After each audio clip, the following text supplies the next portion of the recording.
السلام عليكم ورحمة الله تعالى وبركاته. waxaan dalka inaan kula wadaago dhowr shaqo job opportunities hospitalka Sanaag Specialty Hospital wuxuu u baahan yahay medical officer ayuu u baahan yahay arigabo weeyaan bayskiisu job title loo baahan waa medical officer oo dadka caafimaadka waa dhakhtar ma filaysan filayo a qualified medical doctor with surgical skills including C-section and basic general surgery and at least 3 years of post-internship clinical and hospital management residency experience, and also contributing clinical expertise to patient care, ensuring the highest standard in patient care is maintained. وذلك قف دكتور لو بهاي هاي sidoo kale ay u dheertahay inuu yaqaano xirfadaha qalliinka si guud ama qalliinka guud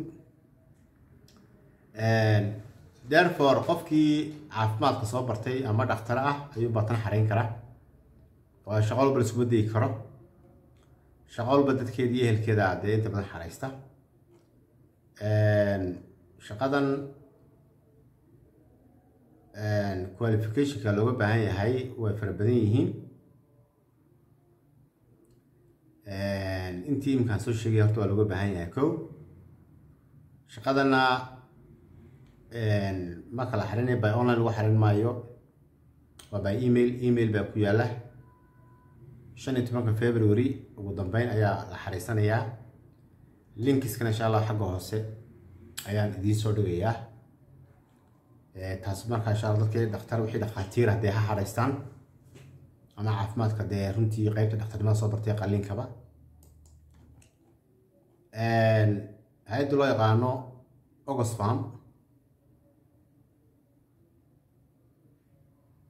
Oxfam oo garanaysan waa hay'ad British ayaa waxay lafteedu naadinaysaa EFSL officer bay u baahan tahay kaasoo markaa looga baahan yahay inuu supervising, guarding and advertising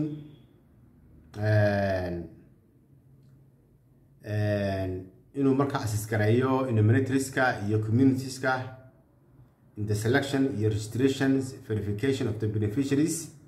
based on agreed criteria and maintain accurate records.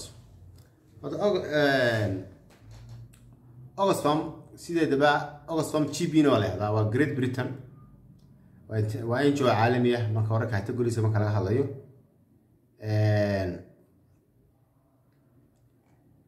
shaqadan marka loo baahan yahay qofkan inuu qabtaa waxa weeyaan EFSL officer-ku wuxuu qabanayaa inuu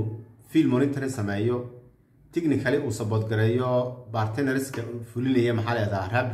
rapid response waxa loo yaqaano jawaabaha degdega ah sida emergency-yada kale ama waxa loo yaqaano life saving assistance dadka abaaraha kale dadka ama daadadku saameeyaan oo kale ama dadka adigu some kind of musiibooyinka kala duwan ay ku soo maxaa leedahay hadii abaar tahay hadii cunto yar tahay adigu somehow iyo gaar ahaan dadka loo yaqaan IDPs ka qofkaasi inuu support badan siiyo when it comes to monitoring-ka inuu sidoo kale maxaa ka caawiyo maxaa institution-ka Oxfam accurate data collection-ka iyo record keeping-ka iyadoo markaa ay wada waafajinayo markaa policy-yada iyo guidelines-ka markaa Oxfam ay leedahay shaqadan insha Allah qofkii u baahan inuu xareeyo aqoonta looga baahan yahay waxa weeyaan waa degree xagga maxaa leedahay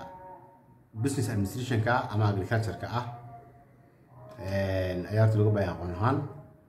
iyo waxyaabo kale runtii badan oo looga baahan yahay waana qofkaas adult skills laftiisa wax ka fahansan yahay wax badan ka fahansanaada اللهم صل على محمد shaqadan waxay dhacaysaa February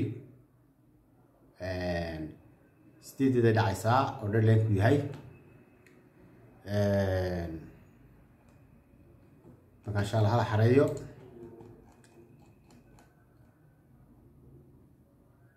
IOM oo taqaanaan inaan shaqooyin badan aan soo gelinay iyadana project administrative assistant bay uga baahan tahay Muqdisho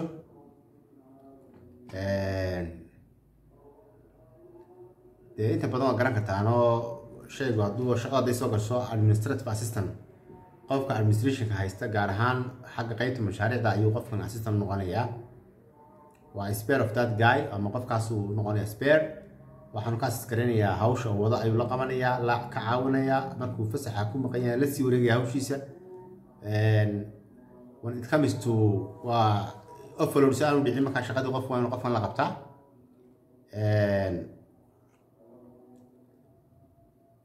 shaqooyinka kulli administrationka waa iska cadiyo la yaqaan qofku idee aqoon u leh xagga administrationka insha Allah shaqada ha xareeyo way arnimo bachelor degree baa loo baahan yahay iyo 2 sano experience xagga maamulka ah shahaado dugsi sare looga baahan qofkan high school ama degree baa loo baahan yahay with 4 years experience in general administration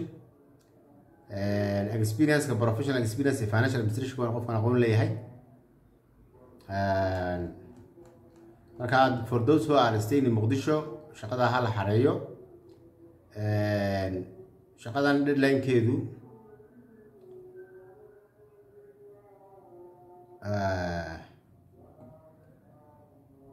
shaqada waxa soo galiyay 25 bisha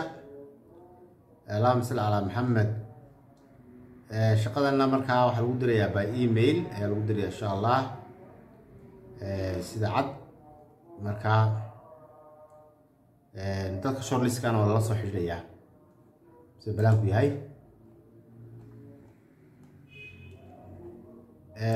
dadka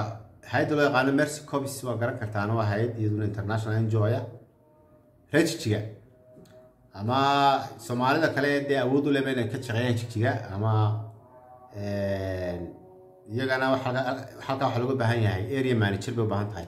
area manager ku de section ka xafiiska ku yaala Mercy Corps leedahay ku yaala jijiga ayo qofkan ka noqonaya qof responsible ama ka mas'uula marka aqoon ahaan iyo maxaa la yiraahdaa kullu qof haduu area manager yahay waa qof mas'uul sare weeyaan shaqo badan oo laga baahan yahay oo dhinac kasta shaqadu haday maamul tahay haddii dhaqaale tahay haddii dabagal tahay haday tahay any form nooc kasto shaqada waa inuu ka wada haysta because xisaabiyahaagi baa meesha jooga waa xisaab ka taqaan administratorkaagi baa jooga waa administration ka taqaan procurement-kii baa jooga waa procurement ka taqaan qof kasta ay leedahay waxa weeyaan shaqadii awood maamul Soomaaliya ran garaynaya marka dadka luqadda axmaariga yaqaanana waa la sii xigsanaya laftigeeda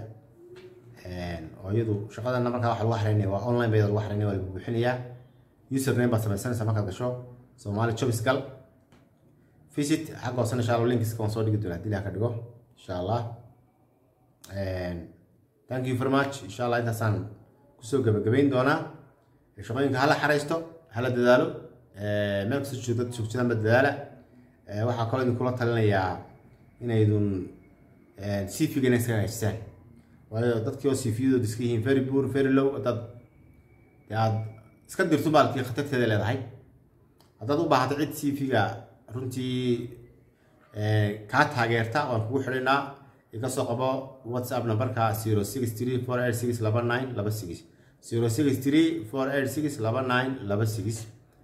WhatsApp numberka insha Allah iga soo qabta aad iyo aad. Assalamu alaykum wa rahmatullahi ta'ala wa barakatuh.